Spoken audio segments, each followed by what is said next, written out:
Assalamualaikum dan hai. So bila kita nak buat sale, kita tekan mana-mana option. Satu serkup cotton hitam dan dia nak jubah ni dia ada variation lah. So dia nak ambil hitam L RM50, kita pun add to cart. Ok, so total saya ada RM60. So untuk tahu RM60 ni apa, kita tekan bahagian tiket. So RM60 yang kita beli adalah serkup RM10 dan juga jubah RM50. Katakan jubah ni kita nak bagi dia diskaun, tekan ikon beratus ni untuk diskaun.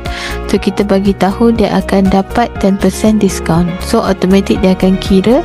So kita apply diskaun, so dia jadi RM45 lah. So dia ada tolak RM5.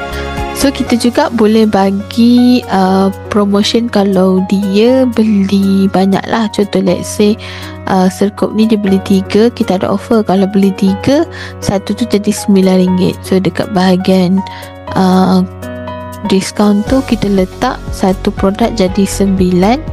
So kita apply diskaun lah. So total 27 campur 45 72. So total 72 lah sebab kita punya diskaun RM8. Selamat mencuba.